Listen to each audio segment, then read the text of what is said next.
আমি যে রেসিপিটা বানাবো তার জন্য লাগবে আমার ডিম। তাই সোজা চলে গিয়েছি দোকানে। দোকান থেকে ডিম নিয়ে এসে সেটিকে সেদ্ধ করে তারপর ডিমটাকে পিস পিস করে কেটে নিয়েছি। আর তারপর নিয়েছি এখানে সেদ্ধ করা দুটো আলু, টমেটো কুচি, লঙ্কা কুচি, রসুন কুচি, দুটো পেঁয়াজ কুচি আর আদাকে আমি গ্রেট করে নিয়েছি। তারপর গ্যাস অন করে তাতে কড়াই বসিয়ে দিয়েছি। কড়াইটি গরম হয়ে গেলে তাতে দিয়ে দিয়েছি আমি তেল। এরপর ফোড়ন হিসেবে আমি দিয়েছি দারচিনি, দুটো এলাচ, কালো জিরে ও সাদা জিরে। এরপর আমি দিয়ে দেব পেঁয়াজ কুচি। পেঁয়াজটা একটু ব্রাউন হয়ে এলে তাতে দিয়ে দেব রসুন কুচি।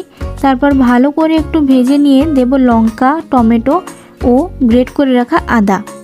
সবগুলো একটু ভালো করে কষিয়ে একে একে এই সমস্ত মশলাগুলো যেমন হলুদ গুঁড়ো, লঙ্কা গুঁড়ো, জিরে গুঁড়ো দিয়ে অল্প একটু জল দিয়ে ভালো করে কষিয়ে নেব।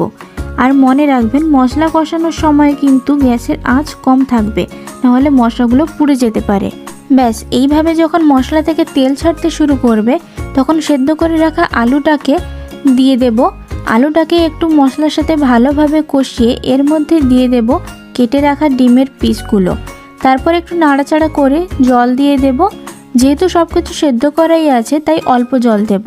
তারপর তরকারিটি ফুটতে শুরু করলে তার মধ্যে স্বাদমতো লবণ ও গরম মশলা দিয়ে একটু টেস্ট করে নেব সব কিছু ঠিকঠাক আছে নাকি দেখার জন্য।